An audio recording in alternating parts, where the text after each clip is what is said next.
4월 1일 오전 4시 50분이고요. 한국 시간 기준 나스닥은 현재 3.76% 상승하고 있습니다. 정말 엄청난 상승이라서 기분 좋은 얘기를 해드리고 싶은데 사실은 이 상승이 그렇게 반갑지만 않아요.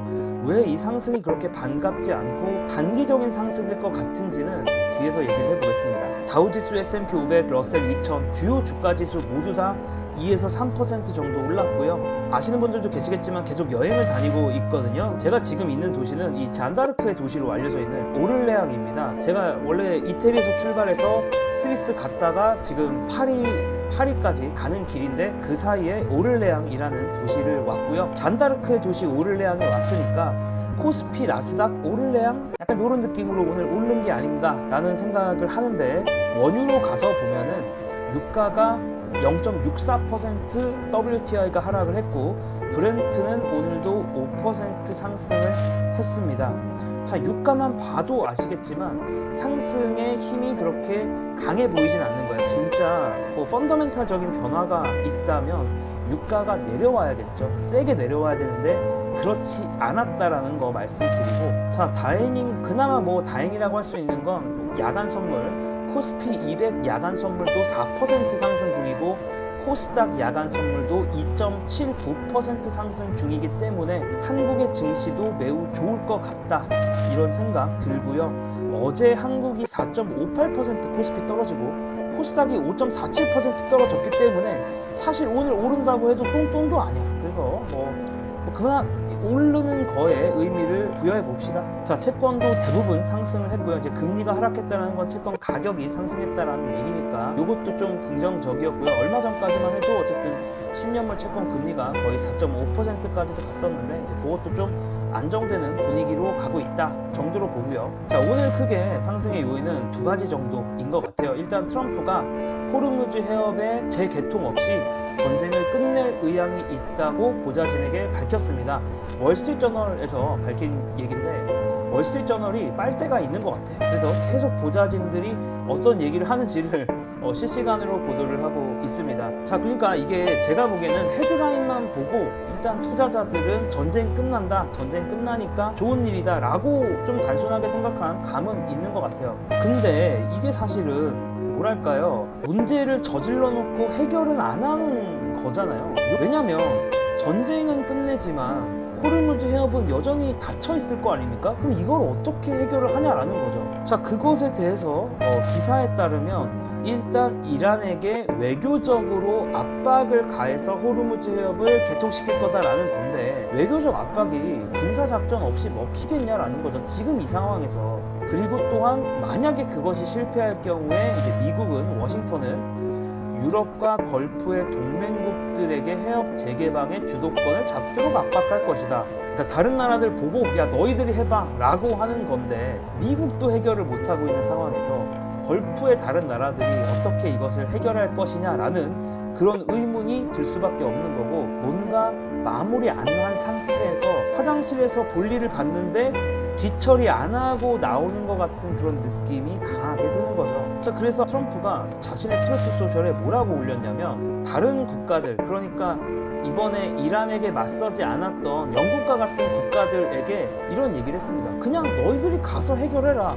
너희들 문제 생겼잖아. 우리 미국은 괜찮은데 영국 너희들 지금 문제 생겼지? 그럼 너희들이 그냥 호르무즈 해협 가서 해결해라 라는 상당히 무책임한 이야기를 올렸고요. 증시를 한 번 더 상승시켰던 뉴스는 뭐냐면 이 페제스키안 대통령이라고, 이란의 대통령이거든요. 이제 이분이 EU의 의장과의 통화에서 어떤 얘기를 했냐면 이 전쟁을 끝낼 의지를 가지고 있는데 일정한 요구사항이 충족되어야 한다. 특히 공격 재발을 방지하기 위한 필수적인 보장이 필요하다. 이런 얘기를 했습니다. 시장에서는 긍정적으로 받아들일만 하죠. 왜냐하면 전쟁을 끝내고 싶다, 전쟁을 끝낼 의지가 있다라고 얘기를 했기 때문에 시장에선 당연히 긍정적으로 반응할 만한 뉴스라고 생각을 해요. 다만 제가 이걸 또 딴지를 걸고 싶은 건 뭐냐면 이게 저는 그다지 긍정적이지 않다라고 느끼는 게 이란의 대통령이 이런 얘기를 했기 때문입니다. 사실 이란의 대통령은 다른 나라와 다르게 힘이 그렇게 있진 않아요.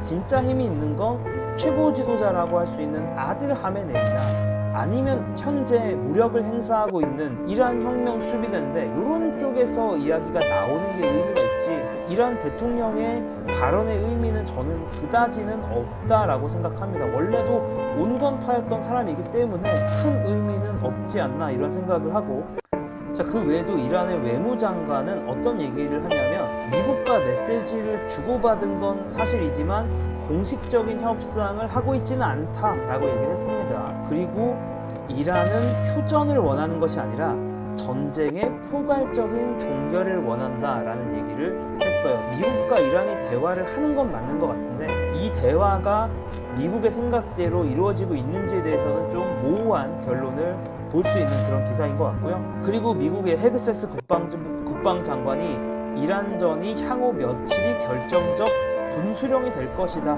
이런 얘기를 했습니다. 자, 며칠 내로 진짜 좀 끝났으면 좋겠고 자, 그 외에도 이란은 이제 호르무즈 통행료를 징수를 하겠다 요거가 아예 의회에서 승인이 됐더라고요. 그래서 호르무즈 통행료 얘기가 계속 나오는데 이게 진짜 본격적으로 이루어지는 거 아닌가. 이 전쟁을 통해서 이란이 호르무즈 해협 막아봤더니 되네, 내가 진짜 통행료 한번 받아봐, 이런 분위기로 가고 있는 게 아닌가. 이러면은 진짜 또 유가가 상승할 텐데 걱정이 되고 그래서 요즘에 진짜 제트 연료, 그러니까 항공유와 관련된 게 진짜 난리가 났습니다.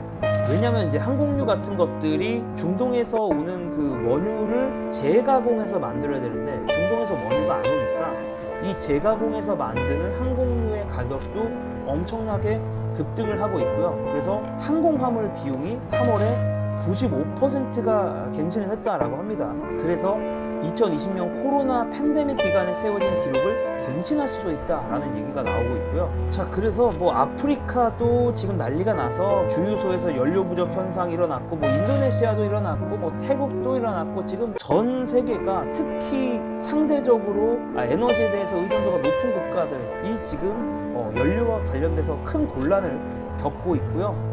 한국도 예외가 아닙니다. 뭐 대한항공, 티웨이, 아시아나 모두 비상경영 체제에 돌입했고 또 지금 종량제 봉투가 또 부족하다고 해서 한국도 난리죠. 그나마 일반 봉투에 쓰레기 버리기 허용한다라고 하긴 하는데 어쨌든 비닐봉지가 또 난리가 나고 있는 정말 오픈 상황이 전 세계적으로 한국도 뭐 포함해서 벌어지고 있고요. 또 워렌 버핏이 인터뷰를 오랜만에 했습니다. 그래서 워렌 버핏이 어떤 얘기를 좀 했냐, 어떤 얘기를 했냐면 시장 하락에 대해서 이런 얘기를 했어요. 그러니까 과거에 주요 매수 기회를 창출했던 진짜 폭락과는 거리가 멀다. 야, 아직 더 떨어져야 되는 거 아니야? 약간 이런 얘기.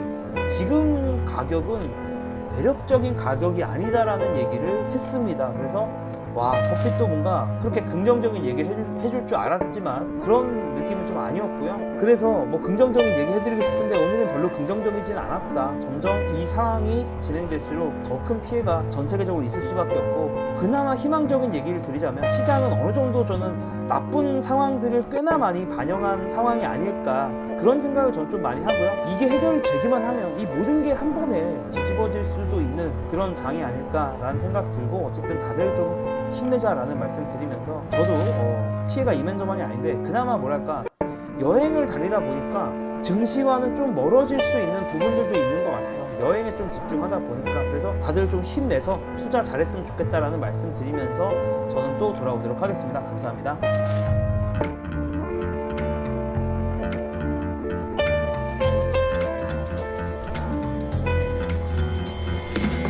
오늘 시장이 엄청나게 올랐죠? 근데 이게 진짜 본격적인 상승일까요? 아니면 우리를 속이는 걸까요? 오늘 이 이야기 한번 짚게 파고 들어보겠습니다. 보세요. 나스닥이 오늘 무려 3.76%나 급등했습니다. 엄청나죠? 다우랑 S&P 500도 뭐 마찬가지로 크게 올랐고요. 이 숫자만 보면 투자자들 마음이 설렐 수밖에 없습니다. 그런데 말이죠. 이렇게 마냥 좋아해도 괜찮을까요? 이 화려한 상승 뒤에 혹시 우리가 모르는 함정이 숨어 있는 건 아닐까요? 사실 그렇게 생각할 만한 신호들이 몇 가지 보이고 있거든요. 자, 첫 번째 이야기입니다. 모래 위에 세운 랠리. 왜 이런 제목을 붙였는지 지금부터 그 헤드라인 숫자 너머를 한번 들여다보겠습니다. 여기 좀 보세요. 이게 정말 이상한 지점입니다. 왼쪽을 보면 주가는 전부 2에서 3%씩 올랐어요. 좋은 소식이죠? 근데 오른쪽을 보면 어라? 브렌트유 가격이 5%나 올랐습니다. 보통 전쟁 위험이 줄어들면 유가는 떨어져야 정상 아닌가요? 근데 왜 올랐을까요? 이게 바로 이번 랠리가 뭔가 좀 이상하다는 첫 번째 신호입니다. 그럼 시장을 이렇게 들썩이게 만든 그 좋은 소식이라는 게 대체 뭔지 한번 낱낱이 뜯어보겠습니다. 딱 두 가지 이야기가 핵심이었어요. 바로 이겁니다. 첫째, 트럼프가 호르무즈 해협 문제 해결 안 하고도 전쟁 끝낼 수 있다는 식으로 말했다는 거. 둘째, 이란 대통령이 우리도 전쟁 끝내고 싶다고 말했다는 거죠. 와, 이 두 가지만 들으면 어때요? 그냥 전쟁 끝났구나 싶죠? 시장도 딱 그렇게 반응한 겁니다. 근데 여기서부터가 문제입니다. 시장은 트럼프가 전쟁 끝낸대, 해결, 이렇게 단순하게 받아들였어요. 하지만 진짜 속내를 보면 군사행동은 멈추되 호르무즈 해협 봉쇄라는 핵심 문제는 외교적으로 풀겠다는 거거든요. 이게 말이 쉽지. 어떤 분석가는 이걸 이렇게 표현하더라고요. 화장실 가서 큰일만 보고 뒤처리는 안 한 격이다. 진짜 비유가 찰떡 같지 않나요? 가장 중요한 걸 빼놓은 거죠. 군사적 압박이라는 카드를 버렸는데 과연 말로만 해서 이란이 해협을 열어줄까요? 글쎄요. 자, 그럼 이란 대통령이 평화를 원한다고 한 건요. 이것도 시장은 이란도 평화를 원하네 하고 좋아했지만 현실은 좀 다릅니다. 이란에서 진짜 힘을 가진 사람은 대통령이 아니라 최고 지도자랑 혁명 수비대잖아요. 근데 그 사람들은 지금 아무 말도 안 하고 있어요. 이게 뭘 의미하겠어요? 자, 이렇게 겉으로 나온 뉴스들은 하나같이 뭔가 허술합니다. 그럼 지금 실제로 물밑에서는 무슨 일이 벌어지고 있을까요? 그 해결되지 않은 현실을 좀 더 들여다보죠. 지금 현지에서 나오는 이야기들을 종합해보면 이렇습니다. 미국이랑 이란이 메시지를 주고받고는 있는데 이게 무슨 정식 협상은 아니라는 거고요. 그리고 이란은 그냥 전쟁 멈추자가 아니라 전쟁을 완전히 포괄적으로 끝내자고 요구하고 있습니다. 조건이 훨씬 까다로운 거죠. 심지어 이란 의회에서는 호르무즈 해협 지나는 배들한테 통행료를 받자는 법안까지 통과시켰어요. 이게 평화적으로 해결될 분위기일까요? 이런 갈등이 그냥 저 멀리 중동에서만 벌어지는 남의 이야기가 아닙니다. 이게 지금 당장 우리 경제에 어떤 충격파를 던지고 있는지 한번 보세요. 95%. 이게 무슨 숫자냐면요. 지난 3월 한 달 동안 항공 화물 비용이 오른 수치입니다. 거의 2배가 뛴 거죠. 왜냐? 바로 비행기에 넣는 기름, 항공유 공급에 큰 차질이 생겼기 때문입니다. 이게 또 연쇄 반응을 일으킵니다. 당연히 전 세계 항공유 가격이 치솟고 있고요. 아프리카나 인도네시아, 태국 같은 곳에서는 아예 기름이 부족해서 난립니다. 우리나라 항공사들도 지금 비상경영에 들어왔고요. 심지어는 석유화학 제품 공급이 막히면서 마트에서 쓰는 비닐봉투까지 부족해지는 상황이 벌어지고 있어요. 정말 나비 효과가 따로 없죠. 이렇게 시장이 혼란스러울 때 우리가 귀를 기울이게 되는 사람이 있죠. 바로 오마하의 현인 워런 버핏입니다. 그가 마침내 이 상황에 대해 입을 열었습니다. 버핏이 뭐라고 했냐면요. 이번 하락은 진짜 위기 때 왔던 그런 좋은 매수 기회가 아니다. 지금 가격은 전혀 매력적이지 않다. 딱 잘라 말했습니다. 이게 무슨 뜻일까요? 한마디로 아직 바닥이 아니다. 더 떨어질 수 있다는 강력한 경고 메시지인 셈이죠. 자, 그럼 정리를 좀 해보죠. 좋은 소식과 나쁜 소식이 뒤섞여서 정말 정신이 없는데 우리는 시장의 다음 움직임을 어떻게 봐야 할까요? 결국 시장을 보는 시각은 딱 두 가지로 나뉩니다. 비관론자들은 아직 진짜 위기는 시작도 안 했다. 해결된 게 아무것도 없다고 말하고요. 반면에 낙관론자들은 이 정도 악재는 이미 주가에 다 반영됐다. 더 나빠질 건 없다고 주장합니다. 여러분은 어느 쪽이 더 설득력 있게 들리시나요? 그래서 오늘의 이 상승이 진짜 반등의 신호탄일까요? 아니면 잠깐 나타났다 사라지는 신기루일까요? 지금 상황은 정말 살얼음판을 걷는 것처럼 위태롭습니다. 하지만 한 가지 확실한 건 만약 정말로 이 문제가 해결된다는 신호가 나온다면 주가가 떨어졌던 것만큼이나 어쩌면 그보다 더 빠르고 강하게 튀어오를 수도 있다는 겁니다. 그만큼 변동성이 큰 시장이라는 점